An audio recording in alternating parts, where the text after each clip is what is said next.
Hey up, Blades! Get the sensat down! Time for another Sheffield United Fans React. Lads.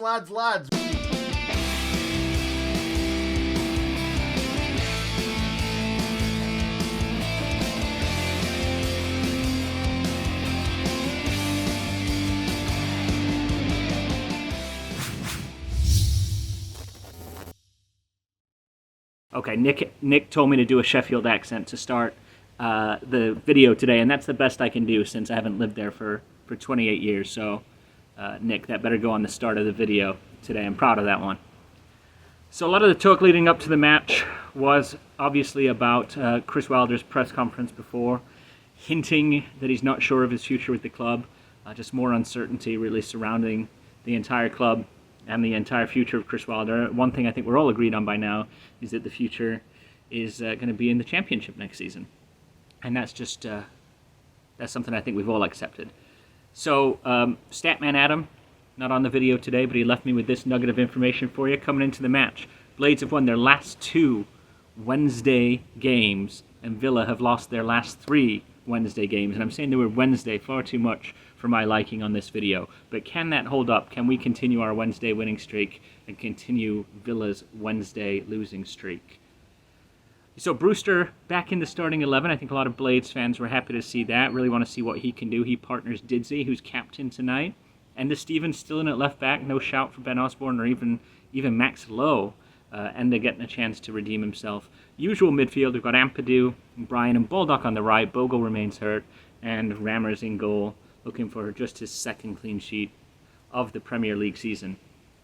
Game started well, a relatively even contest, but I thought the Blades really looked like they were in it. They had their passing together, their pass and move together. They were really looking like the team of last season in the way they were moving down the pitch. Villa didn't really trouble us too much. Didsey doing another great job of linking up play, really getting back to midfield a lot of the time to start play. And personally, I was worried that he was dropping too far back and wouldn't give us an attacking threat. And just when I was worried, on about the half-hour mark, Didsey starts a beautiful passage of play. The ball ends up on the right-hand side with Baldock. Baldock will probably tell you he was passing, but it looked like a shot to me, left-footed shot from one of his patented cutbacks. Was heading way wide, but there's Didsey off the defender's back shoulder to pop it in and make it 1-0 Blades. A few minutes later, Villa had a nice chance. Traore jinking through the defense, like usually happens to me when I'm playing FIFA, but he avoided probably 3 or 4 dangling legs and shoots just wide, but that was definitely a signal of intent from Villa and something for us to be worried about as the game progresses. But we did manage to get to halftime, holding a 1-0 victory, and looking to see if we can just put 3 points on the board, put Derby from whatever year it was in our rearview mirror, and not worry about setting horrible Premier League records anymore. But can we get 3 points? Can we get a clean sheet? It's off to our lass Evie, and she's going to tell us how it went. Now then, Blades. Up the Blades. See you later. So no changes for the Blades at half-time. United hoping to hang on to the 1-0 lead taken into the break from a David McGoldrick goal. It was a half of defensive resilience, last-ditch tackles, composure on the ball, everything you'd want to see from a Sheffield United performance, and something we haven't really seen much of this season, so it was fantastic to see it today. On 53 minutes, Ollie Watkins had a flicked header onto the bar, and we broke the edge of their box. They nicked it off us and popped the ball over the top, and Jagielka brought down El Ghazi with a cynical challenge. Referee gave him a yellow card and a free kick to Villa. Lo and behold, VAR thought, he's denying a goal-scoring opportunity, we better check this. And I thought to myself, where have I seen this before? It looks very, very similar to what I've seen this season. And then it popped into my head, Villa in the reverse fixture when Egan got sent off. Exactly the same scenario and exactly the same result. Overturned by VAR, and we were down to 10 men. I think we switched to a back 4 at that point, which I thought worked treat. We were absolutely compact, really, really good. And it was a lot more simpler. And for me, that's what we have to do for the rest of the season, considering we don't have that many players fit. But for me, referees, they have to be mic'd up from now on. If we're going to carry on with VAR, they have to. Because they can do whatever they want, and then the mates just come on telly afterwards, giving their opinion and finding excuses for them. Let's get mics on them. Let's hear their thought process when they're making these idiotic decisions. and then they can't be covered up anymore because VAR is an absolute disgrace. But yeah, back to the positive stuff. We were absolutely fantastic this second half. I think we even looked better after the sending off. We were even more defensive resolute. We were fantastic. Last-ditch tackles everywhere. John Fleck with the pick of the bunch for me. Quite late on, slid in just as he was about to get to one of their men. He was my man of the match. He was absolutely everywhere.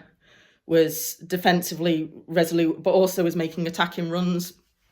Ramsdale made an outstanding save from Konza, I think it was, on about late 70s. I think it was from that Fleck clearance, actually. A corner came in, Konza brought it down, had a shot, and it was a fantastic reaction save.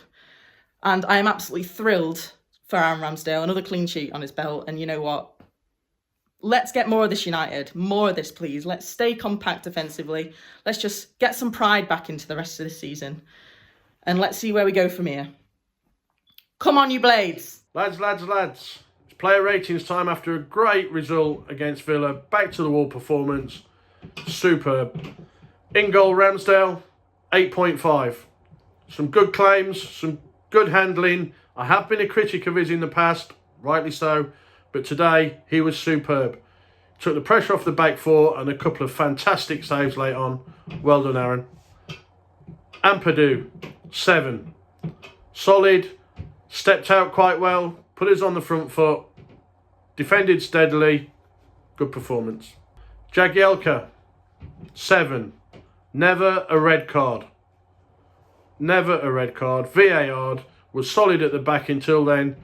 That was a take one for the team tackle, but still never a red. Ho, ho, ho, Kim Bryan. 8.5. Thought he was superb. Probably the best game he's had in a Blade shirt as far as I'm concerned. Solid in the air. Some superb blocks. Good game. Baldock. 7.5. Silly free kicks given away to start with. Great shot for Didsy's goal. And should have hit it first time when Lunny put him through. But a good performance. Lunny, not my favourite of players. Can't fault him tonight. Steady, great layoff for Baldock. Got his foot in. Got about the pitch. Lunny, 8. Norwood, 8.5. He has been the bane of our lives for some of this season with his giving the ball away and his positioning. Today, I thought he was superb. Body on the line, chucking himself into blocks, distribution decent, defended well. Can't criticise for that at all. Superb performance by Ollie Norwood. Nice to see. Man of the match for me, John Fleck, 9.5. Absolutely immense.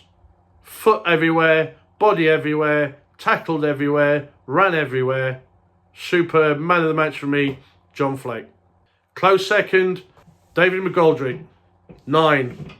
Great ball out, great run, nearly missed it, great goal, superb work rate, gives us everything. He's our link-up man. Didsy was superb, superb performance, great goal Didsy, and thanks for the winner. Brewster, 6. Flatters to deceive at the moment for me. First time we saw him was after 40 minutes.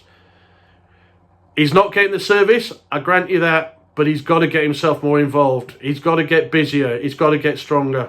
It'll come, but at the moment, it's not there. 6 for me. Our first sub, and our worst sub ever. I am a huge Ollie Burke fan. Tonight, he was woeful. Didn't chase, didn't use his pace, didn't defend, got through one-on-one, hadn't a clue what he was doing, just knock it past him. You've got the pace. Clueless. Absolutely shocking. Wilder did the right thing. Dragged him. Ollie Burke, 3. Osborne came on at 72. Usual Osborne performance. Busy, getting involved, work rate, did what he had to do. 7 for Osborne. McBurney, 7. Came on because of Burke's lack of performance. Did what he needed to do. Helped out with crosses and corners. Defended well. Did his job from coming on. Good performance for a 7. Great win, lads. That's the player ratings for me. Fleck and Dids, amazing. Kean Bryan was superb, and well done, Ramsdale. On to the next one, lads. Up the Blades. So positives and negatives after that game. Basically everything is a positive except for VAR. So we'll start with that. Negative, VAR. Hate it, don't like it. Sure, some of the calls have gone our way this year, but even then, they're borderline ridiculous calls. It's just stupid. Anyways, we're moving on. VAR, done. Whether or not we go down, whether or not we can pull off some sort of great escape, this season's going to have some special memories, some special games, and today was one of them. Going down to 10 men, fairly or unfairly, with a 1-goal lead, we finally proved to ourselves that we can win that type of a game, that situation. We defended our hearts out. Ramsdale with save after save, intercepting crosses, actually being confident and getting up in the air. He has really turned his form around. Ampadu and Bryan, you could say backup defenders, subpar Premier League defenders. They stepped it up today, played amazingly. Stevens and Baldock also holding the back line well. Baldock especially. So many chances from that side of the Villa defense that he definitely got in the way of. I think everybody, the whole team through, played outstandingly. First half, we had a lot of chances, apparently more chances created than Villa, which didn't feel like it that in the first half, but still, we got the goal out of it. Didsey with an amazing ball across the field to find Baldock, who worked it in across the front of the box and beautifully slotted a pass home for Didsey, who could put it away in the back corner. Just plays like that we haven't been able to execute the rest of this year, we executed today. And yeah, we probably had a couple other really good chances to maybe grab 1 or 2 more goals, especially in the second half with Burke running on. But on the whole, I'm happy. This was an amazing result, an amazing performance by a team that everyone has discounted. Everybody said we're down and out. And you know what? Even if VAR wants to have a go with us, we're still going to stand up. We're still going to fight. And I love the guys for it. So, yeah, let's up the Blades and on to Cameron to see where we can go from here. So, where do we go from here? Hopefully on a winning streak. Another brilliant result tonight against Aston Villa at home. And we go on to Southampton next at home. I think if we can get another result at home where we get 3 points, it'll be huge, and the confidence in them players will just skyrocket, because it's a great result that tonight. If worst case scenario we do go down and we've started winning games towards the end of the season, we can go into the Championship with confidence. And another positive, I guess, if we start winning games, we just might stay up. Who knows? There's still quite a few games left. I'm not writing us off just yet. But yeah, absolutely brilliant result tonight, and I guess on to Southampton next at home, and hopefully the boys can get another brilliant result in. Overall, just generally happy. I can't believe that result tonight, because it wasn't what I predicted, but on to the next one, I guess.